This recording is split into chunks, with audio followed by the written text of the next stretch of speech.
So one day I was sitting there, I was eating a meal. It's a nice home cooked meal. It was me and my friends. We're sitting there. I had my friends around there too. I was, let me see if I can remember who's there. It was Hank Ford, Billy Shakespeare, Artie Pendragon, and Prometheus. It was, just us guys. Five of us. It was me, Artie Pendragon, Hank Ford, Billy Shakespeare, and Prometheus. He didn't have a last name. I don't know why. That was kind of weird. They were good friends of mine. One by one, I kind of lost them as friends. Like Prometheus, he ended up getting tied to a wall and getting his guts pecked out, and Hank Ford spit on my shoes, and that kind of pissed me off. And Billy Shakespeare got mad that I convinced him to use men dressed as women in his plays that I invented. They all got kind of pissed off. But anyway, that's a whole different story. But so we were sitting there eating a meal. We had our plates and silverware. I'll tell you how I invented those later. We had those on the floor, and we were eating a nice home-cooked meal. And I said, you guys, my back really hurts from just sitting on the floor and bending over to eat this food every day for lunch and dinner and breakfast. It's not so great. What if we had something that lifted the food up off the ground more towards us? And they said, Soupy, that's a fucking great idea. I hadn't invented swearing yet, so they really didn't say that. But, you get the idea. Anyway, I said, okay, so I'm going to try something. So I grabbed this big square piece of wood, and I got, like, some lifts on it. I put these things around it, and I put it in front of us. I put all the food on it, and we sat on the floor in front of it. And it was like, geez, kind of above our head. And they said, Soupy, how you expect us to eat our food like this? We can't even reach our food. I said, yeah, I think I might have made it a little too tall. But never fear, don't worry, I have another idea. So I got some more wood and some more legs, like sticks to kind of prop it up. And I put these things together. I said, look, you guys, we can sit on these. I will, and everyone, there was like these cheerleaders over on the side practicing, and they thought it was such a great idea. They cheered me on. I said, we'll call these chairs. I like it. We'll call them chairs. So we call those chairs. And the other thing, the square thing, I called it a table, a square table. And we sat there and we ate our food at the table on the chairs.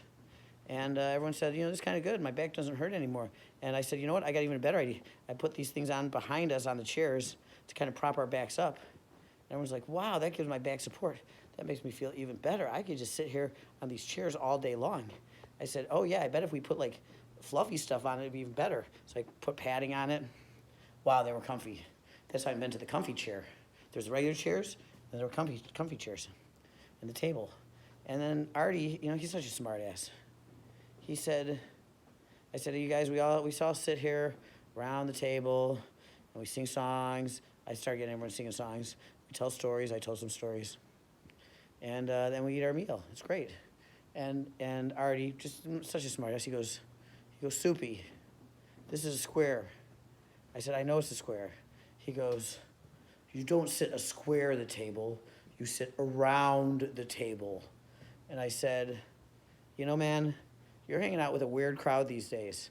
You're hanging out with those guys, Lancelot and Galahad, and, they're filling your head full of stupid ideas.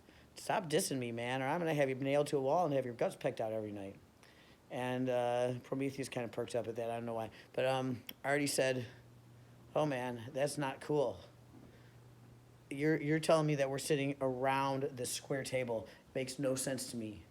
We're not sitting a square at the table. We're sitting around the table. So I'm going to create a round table.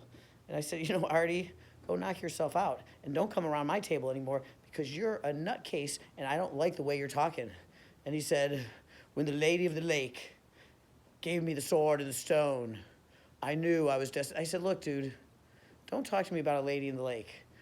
Women mess us all up. I know this. But don't go follow no lady in the lake and start dissing me because I gave you a table. I gave you a seat at my table. You got a seat at the table. Not everyone gets a seat at the table. Only these people who have a seat at the table, I give them my inventions to bring to the masses. Right? I gave Prometheus fire. I gave Hank, I gave him cars. And I gave Billy, I gave him plays. Everyone gets something. What do you think I'm going to give you, Arthur? I use his full formal name because he was acting like kind of a dick.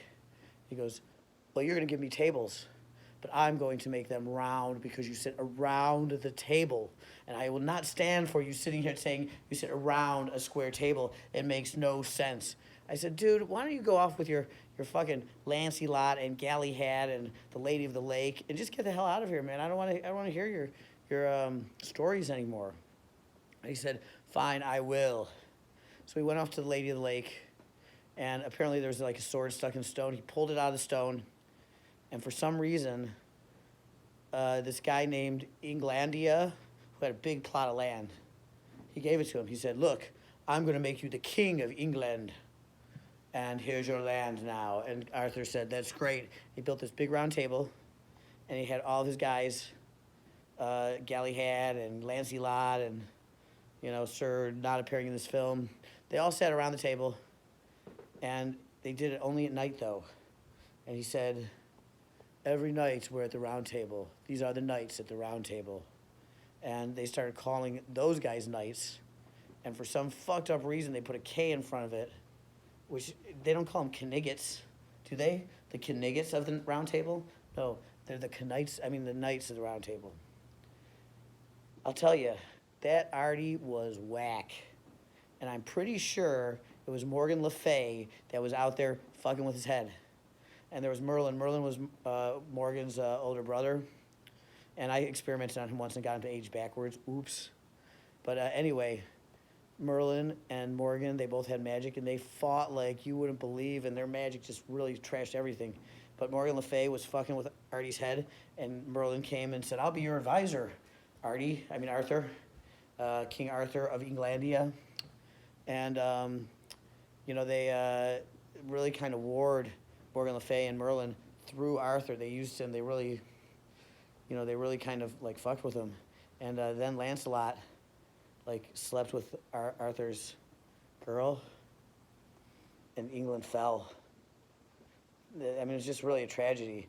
And I went to him at the end, and he was sitting there crying, sitting on a rock where the sword used to be in the stone. He just sat on the empty stone with a big slot where the sword was, and no Lady in the Lake around. She was gone. She fled later.